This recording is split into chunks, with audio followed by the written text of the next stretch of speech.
I've got a book review for you today. I have been having a little bit of a tricky time in life generally at the moment. If you're interested, if you're kind of a long-term subscriber or you want to kind of know a little bit more about me, I have put a free video on my Patreon with like a little bit of a life update, what's been going on in my life recently. Like I say, it's completely free of charge. You don't have to necessarily be a Patreon member to access it.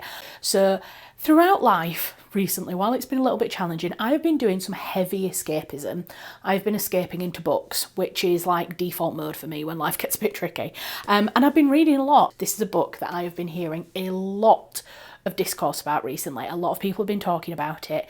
It is The Safekeep by Yael van der Wouden.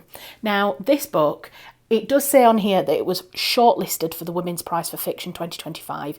It has actually now won the Women's Prize for Fiction 2025. Oh, it was also shortlisted for the Booker Prize in 2024. I love the cover. I love the fact that we've got a little bit of a slip cover here. When you open it, you can see some more reviews of the book, but it's also got this. It reminds me of, is it Delftware? The blue and white plates, the plate design, which is all part of the plot. It's all tied in together, which is nice. So I'm not going to put spoilers in here. I'm going to keep it very vague because I do actually think this is a book that you should read.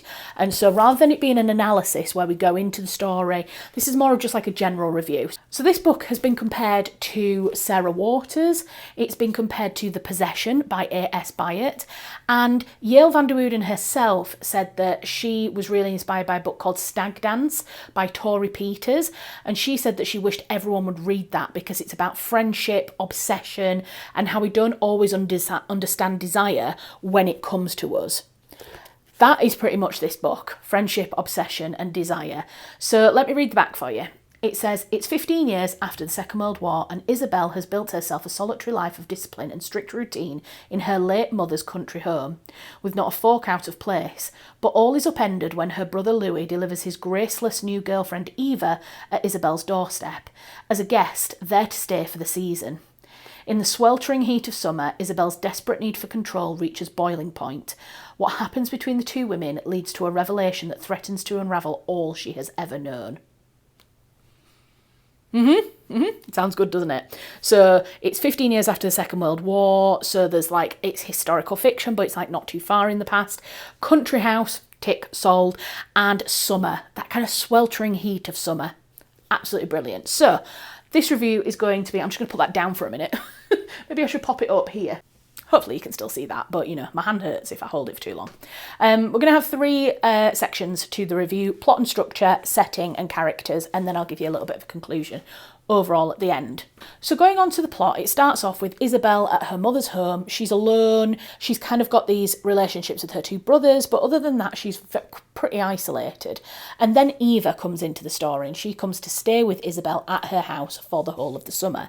And then the middle part of the book is very much her and Eva together in this tussle of sexual tension, rising attraction to each other, and Isabel just being completely destabilised in this life that she's controlled very, very strictly. So it moves, you kind of see this disintegration of Eva's kind of, not belief system, but almost like what she believes and what she knows and understands as her world is kind of cracked and changed by the presence of Eva. And then in the third part of the book, we get to know Eva's story and why Eva is who she is.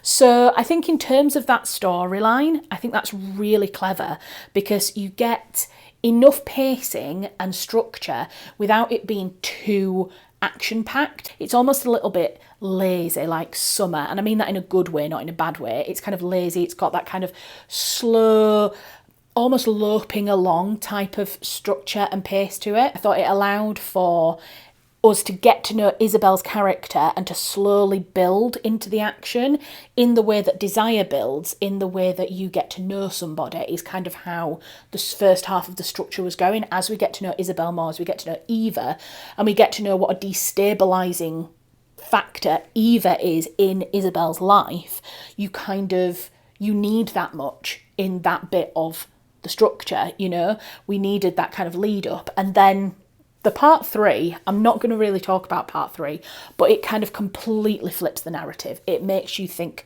it makes you question everything that you've come to know about Isabel up until that point. One of the things that is very obvious when you read the back of the book, as you just heard from me, is that there is a sapphic love story between Eva and Isabel. They are very attracted to each other. There's a lot of yearning and kind of desire, build up of tension, this, that and the other.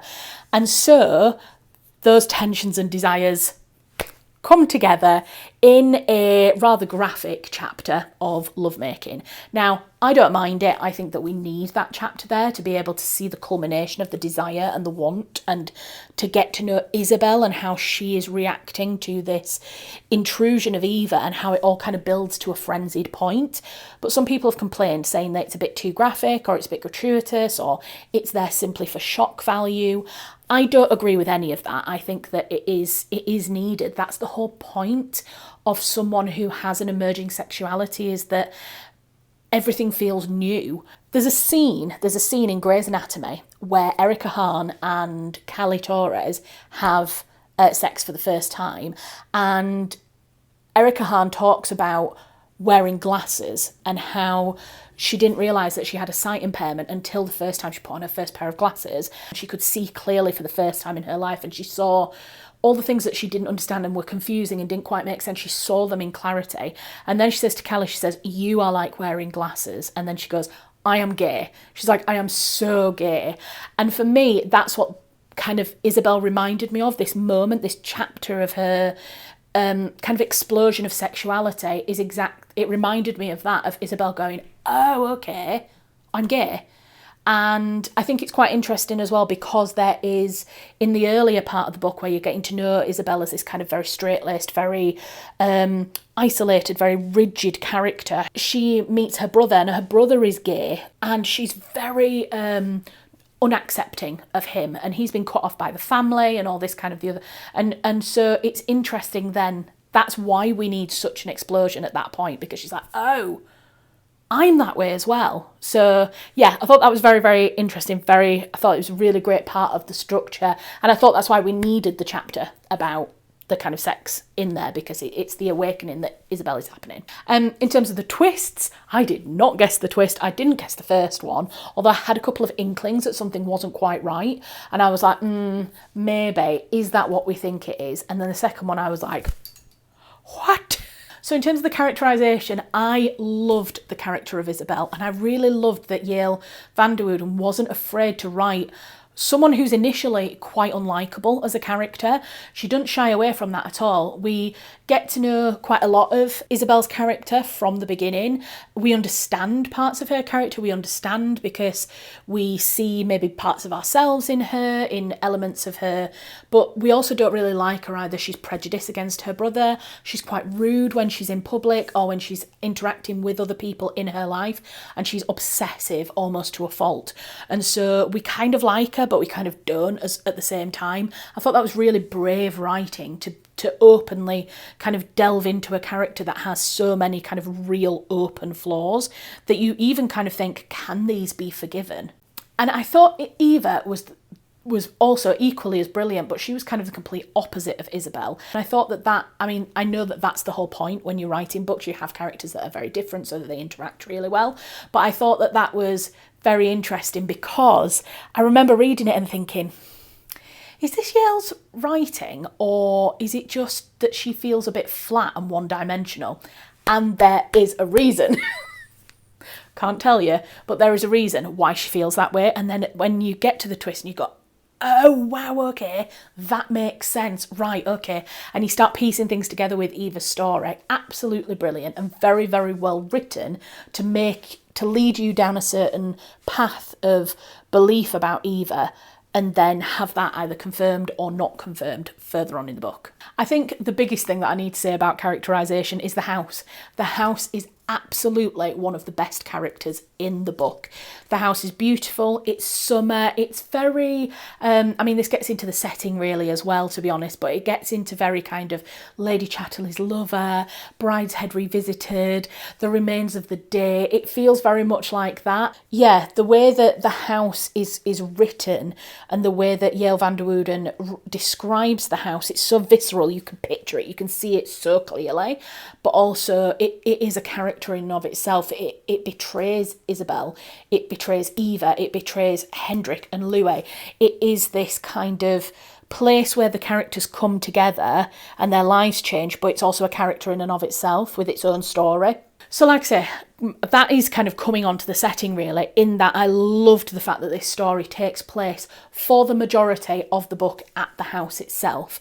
I thought that it was just brilliant. It gets that kind of country house, a little bit of something sinister going on, but that sense of how time always seems to stop in the summer, but also at a country house. You know, Isabel is very isolated. She doesn't have a car. There is a single bicycle, which is the only way that she or Eva can leave the house, leave the grounds of the house. Occasionally Louis or Hendrik come in a car and pick them up and take them out, but other than that they are trapped, they're secluded, and there's something about that seclusion that allows for boundaries to drop. It allows for Eva and Isabel to they're kind of in forced proximity together, and so whilst Isabel hates Eva being there at the beginning, she also can't help but notice her everywhere. Her presence is in everything, even when she's not in a room, because of that isolation. So I thought that was really, really good. I thought it was excellent, to do it in a house and also to do it in the summer as well, because it gives that kind of, it's a mirroring, isn't it? The sweltering heat of summer, and there's this sweltering kind of passion that's rising and the tension that's coming between these two characters, and it allows for just beautiful symbology of you know, the fruit in the garden that's bursting in the summer, and then also kind of passion, and it's all very tactile in terms of description, and I think that that is what makes it so great in terms of the setting of the house. And I loved how Yael van der Wouden described the house. Again, it was very kind of clear. I could picture it in my mind, all the different rooms and the gardens, and even down to like the collections, the spoons and the plates and all the kind of details, and that is for a reason as well. I feel like in a lot of literary novels you read them and you think, well, what's the point in all of this description? What's the point in this being like prescribed to us in terms of like what someone looks, or the, you know, the beauty of a spoon, or the importance of a plate? But because of the way that van der Wouden has written this, it's all part of the wider plot, and it all comes back full circle again when you're like, oh wow, that's why she's obsessed with XYZ, because of this that's happened. So clever. It makes it literary whilst also making it part of the important narrative of the story at the same time. So overall, what do I think? I thought it was absolutely fantastic. I thought it was a brilliant book. I thoroughly enjoyed it. I would give it maybe like a 9 out of 10. I don't like doing 5 out of 5 stars because I feel like there's not enough stars. And so maybe I will go for an out of 10. So I would put this as 9 out of 10. The only thing I would change about it, to be honest, is that I would have liked it to be longer. It's always a good sign when the reader comes away and says, oh, I wish it had been longer. So it's not a complaint. It's just one of those things that would have just been a little cherry on top if it had been a bit longer. Yeah, I can't really recommend it highly enough. I think it's brilliant. I think it's a book that a lot of people will be reading this year. You could always pick it up now, pop it on your bookshelf and read it in the summer. Like I say, it was July when I read it. I was in Ireland, so I can't say it was exactly warm when I read it, but it was summertime, and I think some books do need to be read in the summer, and I think this one is probably one of those. So if you like this book review, I do have a couple of others on my channel. There's a whole playlist. I'll link it in an iCard. And thank you for watching this far. If you have watched this far, put a pair into the comments. The pairs feature quite a lot in this book, so if you've read it, you'll know what I'm talking about. If not, put a pair in anyway and promise me that you'll buy the book. If you want to, you can subscribe to my channel, and I will be back with another video shortly. Okay, thanks, bye!